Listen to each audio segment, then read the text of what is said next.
mapagpalang gabi po sa lahat. Ay ngayong gabi ay meron tayong promo ha. Yan. Yan ang promo na yan. At dito sa kabila, yan meron pang kasama insinso pendant. Kaya ngayon lang itong Webe Santo. Kaya lubos-lubosin nyo na no sa lahat ng ating followers at taga sa labas ng bansa. Yan po lang ka oh. Yan. Lubos-lubosin nyo na po. Minsan lang po ito sa buhay nyo. Kaya napapasalamat ako no sa lahat po ng mga international, maging sa lokal no. Sila po talaga ay tumiwala ng ating kagamitan no. Yan. Kaya pag-uusapan po natin no ang tinatawag na blessing. Bakit nga ba no? Nagpapa-blessing kayo tuwing Biyernes Santo no? At bakit nga ba maraming pumupunta kay Kabiboy bukas dito sa bahay Biyernes Santo? Ano ba kaimportante ang blessing sa anting-anting po natin no? Yan, pag-uusapan natin ngayon kasi ay mayroong nag-request ka Biboy. Bakit mo ba biniblisingan yung mga anting-anting mo, no? Bakit mo nire-renew yan tuwing Biyernes Santo? Ito kasi yan. Para malaman nyo. Atog lim nyo. Ato. Wait lang po ha. Pindo po. Oo, bakit nga ba importante ang blessing? No? Kung isa ka totoong antingero ay dapat marunong ka talaga mag-blessing.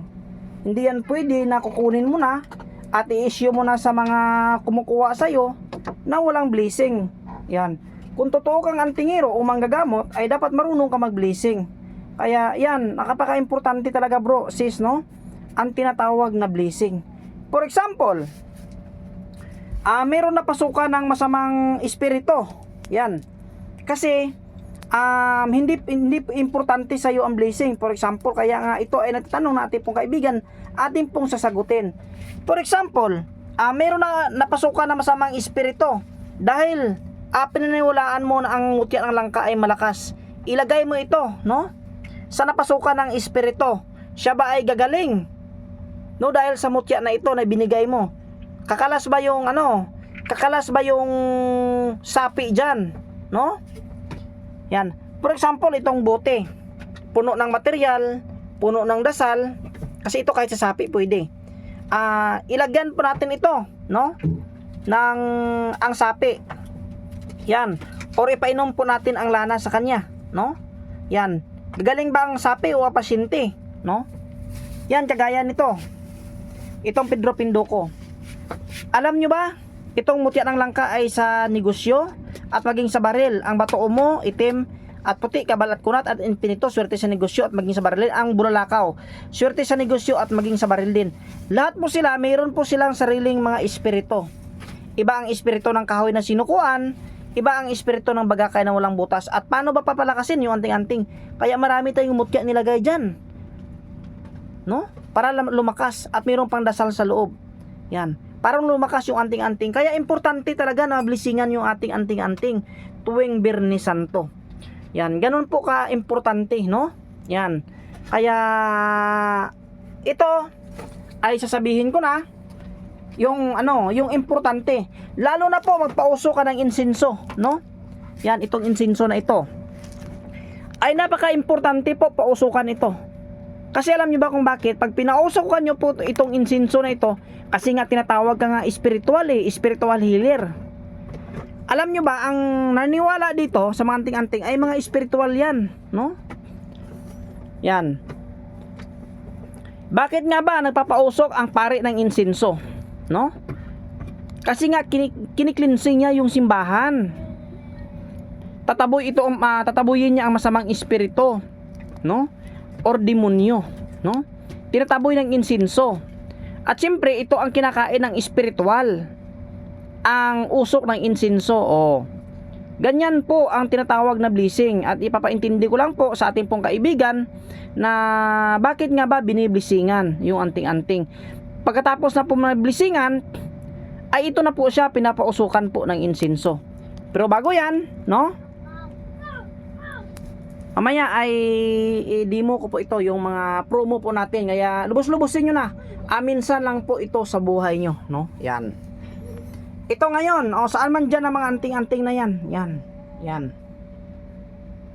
Pag isa ka ang antingero, na ibigay mo lang ito po sa kumukuha o umorder sa'yo kasi nagbibinta ka, ay dapat yan kargado yan ng blessing. Hindi yan pwede, no? Na hindi mo yan mablisingan, ibibigay mo na. Ang tanong, ito ay kinuha mo for example sa puno ng langka, o kasi ito ay pinawalan, swerte ito. Pero mas maganda talaga, mayroong blessing. Alam mo ba kung bakit mayroong blessing? Kasi ikaw nang nagmamay-ari ng mutya. Siyempre, pag ibigay mo doon sa kanya, dapat maging automatic na yan, hindi na yan kailangan dasalan. O kahit dasalan niya naman, pwede siya magdasal, mamaya sabihin ko kung anong dasal ang kanyang pwedeng sabihin. Kasi ikaw ang amo. For example, ako ng amo nito ngayon, ibigay ko sa kanila. Yan. Dapat kargado talaga yan ng blessing, no? Kaya ito, sasabihin ko ang sikreto, bakit nga ba biniblisingan? For example, kayo, order kayo sa akin ng anting-anting. Magdasal ako ng una-una, maglilinis ako ng aking sarili kasi nga ikaw na ang amo ng mga anting-anting niyang. O Diyos ko, ikinalulumbay ko ang makasalanan ko at muli ako magkakasala sapagkat napakabuti mo at ikaw ay iniibig ko. O Diyos ko, ikinalulumbay ko ang makasalanan ko at muli ako magkakasala sapagkat napakabuti mo at ikaw ay iniibig ko. O Diyos ko, ikinalulumbay ko ang makasalanan ko at muli ako magkakasala sapagkat napakabuti mo at ikaw ay iniibig ko. Yan, linisin mo muna yung sarili bago mo i-issue yan sa mga taong kumukuha, lumilinis sa'yo. Kaya sabi ko nga sa inyo, pag kumuha kayo ng anting-anting, dapat sa totoong antingiro at manggagamot. O kahit antingiro man siya, ay marami siyang kaalaman, no? Kaya bro, masagot ko na ang iyong katanungan, kaya pakishare ang ating video and pakilike, no? At yan, di ba tapos na? Magdasal ka ng isang Ama namin, Aba, Ginoong Maria at sumasampalataya. Ibig sabihin, bakit ka dumadasal, no? Bakit sinasabi mo, O Diyos ko, kinalulumbay ko, makasalan ko, di mo ako magkasala sapagkat napakabuti mo at ikaw iniibig ko. Panginoon pa rin ang tinatawag natin, no? Huwag niyo akong isamba, no? Huwag niyo akong ituring na Panginoon kasi hindi ako Panginoon. Ako lang po ay ginaid ng Panginoon na gumawa ng anting-anting at nanggagamot po ng mga sapi at mga kulam, no? Yan. Kaya huwag niyo akong isamba. Sakaling po kayo ay binaril, no? Na kayo ay nasubukan talaga at pasado ang gamit at sa disgrasya at sa kulam niya at swerte, huwag niyo akong isamba, no?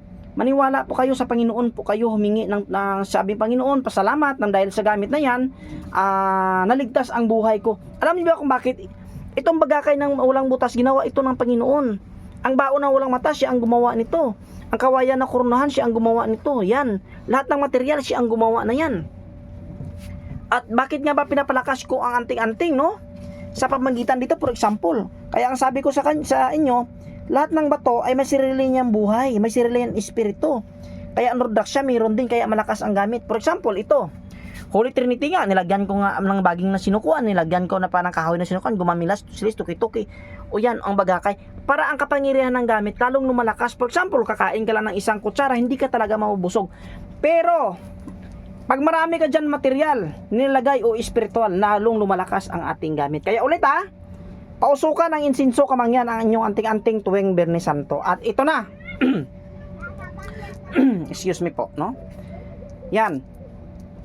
Paano ba blessingan yung anting-anting? For example, nakakain kayo ng barbecue, yung hotdog o yung saging tinuhog dyan. Bawal yan eh. Yan, tinusok at kinain mo dito, hindi mo kinuha yung stick. Kinain mo, o yan. Anting-anting yan, pag binaril ka, ay tagos yan, no? Pag sinaksak ka naman, ay tagos yan kasi nakakain ka nga ng bawal. Nakakain ka. Ibig sabihin, i-cleansing mo yung gamit mo at ikaw magpausok ka ng insinso para maklinsing ang gamit mo kasi nga nakakain ka ng bawal. For example, nandyan ang anting-anting mo, nalakaran ka. Yan. O yan, magpauso ka ulit ng insinso. Painsinsuhan mo yung sarili para maklinsing ka. Magdasal ka ng Ama namin, Aba, Ginoong Maria at sumasampalataya. No? Kaya yan, importante talaga ang blessing. Yan. Pero, Panginoon pa rin ang tinatawag natin kasi nga magdasal tayo ng Ama namin, Aba, Ginoong Maria at sumasampalataya. No? Ganyan po si Kabiboy blessing. O Diyos ko, ulit, o Diyos ko, ginalalumbay ko, makasalan ko, muli ako magkasala sapagkat napakabuti mo at ikaw ay inibig ko. Diyos pa rin ang tinatawag ko. No? At ngayon, no? Kaya ang anting-anting ko, pag kumuha kayo, yan po ay maging automatic na. Wala na kayo, kahit wala na kayong dasal-dasal kasi nablisingan ko na yan. Puro yung mga bawal ay bawal. Pagbawalan nyo. For example, nagtatali ka sa iyong asawa, nandyan, so dapat kunin. Kung nandyan naman sa'yo, no, na nagtatali kayo, ay bago mo yan isuot ulit, ay magligo ka. Dapat magligo ka talaga. No? at magpausok ka ulit ng insinso para maklinsing ang iyong katawan. Kaya ginagamit ito sa simbahan ng pari. Tuwing magsimba kayo para alis yung masamang espiritu, evil spirits sa simbahan. Okay. Sana maunawaan at maintindihan kung gaano ba kalakas ang tinatawag na blessing, no? At ito na. Biblisingan na natin pagkatapos po ng isang ama namin, Aba Ginoong Maria at sumasampalataya. At ito na. Alam nyo kasi, ang mga mutya ay binubuhay pa rin yan, no? Kailangan mo pa rin buhayin. Bakit nga ba kailangan mong buhayin? For example, ang bagakay na walang butas, bakit mo mabuhayin?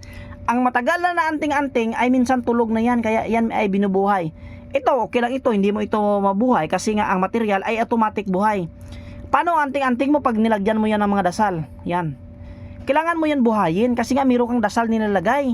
Ano ba ang binubuhay natin? Siyempre, ito na. Haik no na haik ni raik sa sakripisyo ilibatalas tus aram daram pro siribu kabik bakar mo ko ohay abahay kaak. Yan na po ang pagbuhay sa mga gamit at mga mutya, no? Tapos yan po ay binibisingan natin. Nomine Patris et Pili et Espiritu Sanctis. Ayos binibigyan ko na yung magaling sa patalim, sa baril, sa kulam, sa barang, sa aswang, sa palipadahangin, sa tigalpo, sa lason. Sakaling kayo ay barilin, masisira ang baril, hindi puputok ang baril, lilihis ang baril. Kung sakaling man pumutok ay ito'y hindi babaon sa inyong katawan. Maswerte kayo sa pamumuhay, maswerte kayo sa negosyo. Iwas disgrasya. Kahit ang iyong negosyo ay tubig, hangin, lupa o apoy, kayo ay swerte, no?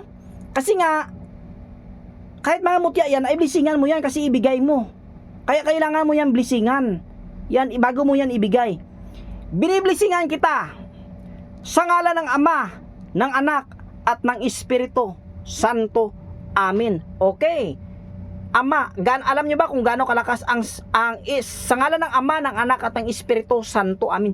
Nako, sobrang lakas ng dasal na yan. Panginoon na yan ang tinatawag mo, 3 espiritu na yan. Sa ngalan ng Ama, ng Anak, at ng Espiritu Santo. Yan. Para lalong lumakas. Kaya ang takang iba, kabiboy, ang anting-anting mo ay buhay na yan. Automatic na yan buhay. Kasi bago nyo yan kinuha sa akin, na blessingan na yan. So bali, no? Sana sa nagtanong, sa nag-request, Kabiboy, sana maintindihan na, no? Kung gaano ba ka-importante ang tinatawag na blessing sa anting-anting. Kasi nga minsan kayo ay nagkakasala, kaya yan biniblessingan, no? Yan, kaya minsan kayo ay pag hindi kayo nakaligo, nagbabaho kayo, kaya kailangan nyo magligo, linisin yung sarili nyo, magsabon kayo, no? Mag-shampoo kayo, para kayo ay luminis. Ganon din po ang anting-anting pag kayo ay nagkasala. Excuse me po. Okay. Sana maunawaan at maintindihan. Pero ngayong gabi ay meron tayong pinakamasarap na promo. Ito ay mahal ito, ha. Yan, Holy Trinity. Mahirap yang gawin. May kahoy na baging na sinukuan at kahoy na sinukuan. Dignum. Meron ka ng langka, gayuma, insenso. Magpausok kayo. Ganon din dito, paunahan lang. Rosary, tamilok, mutya ng tubig. Ito ay kawaya na koronahan. Langka, langis, at itong insenso. Sa kabila ulit. Nako, magandang Holy Trinity. Holy Trinity, kahoy na sinukuan, gumamila silis at rodaksya. Langka, gayuma sa swerte sa negosyo. Kahit sa baril ay meron ito. Insenso, pausukan ulit. Sa kabila, ito ay hango po sa sa rosary. Inre, nako, nakadipa po si Papa Jesus sa iyong katawan. Kahoy na sa libadbad, kahoy na sinukuan. 1, 2, 3, 4, 5, 6, 7, 8, 9, 10. Hango po yan sa rosary. 10. Insenso, gayuma sa swerte. Yan, maganda, yan. Kahit saan ka mapunta o palagay, pag dala-dala mong dasalan yan, ikay ay swertihin sa buhay. Dasal. Kahit sa mga kulam, sa baril ay meron na yan. Meron lang ka. Ganon din sa kabila, Holy Trinity. Yan. Okay. No? Dito naman, ay minsan lang nga ito sa buhay nyo na nagpapapromo ako. Pendant. Meron kasamang insenso. Ito. Yan. Gayuma sa swerte, insenso ulit. Itong langka ay minsanan din sa buhay nyo. Meron pang previous na insenso. Dito sa kabila, insenso, gayuma swerte sa baril. Pindan, gawa po yung sa baon na walang mata. Kung kunin mo, yan po ay pagandahin natin at bulalakaw. Dito naman sa kabila, ganun din. Gayuma sa swerte, napakalakas ang ano to. Alam nyo ba kung ang laman ito? Virgin coconut oil, insinso, pendant, mutya ng nangka. Kaya ulit pakishare natin video at bukas magbe-blessing na ako sa lahat po sa dito po sa atin, Banga, Surala, Marbel, Ginsan, Pulumulok, Tupi, no? Tibuli, no? Isulan, Takurong ay pumunta na kayo sa bahay. Dapat alas 8, alas 9, alas 10 ay nandito na kayo kasi magbe-bless tayo ng gamit, no? Kaya ulit kung gusto niyo screenshot. Kung gusto niyo ang sheet na yan, screenshot. Ganun din, no? At yan, pumili kayo dyan ng gusto nyo, bilugan nyo lang, no? Yan ay parang ibinigay ko na sa inyong kamay, super promo na yan, no? Kaya ulit, sa naniwala at saka sa nagtiwala, maraming salamat. Luzon, Visayas, Mindanao at labas ng bansa. At ulit, hindi po ako nagsasawa na sabihin na respeto po talaga ulit sa kapwa nating mga antingiros, mga antingiras. Mapagpalang gabi po sa ating lahat.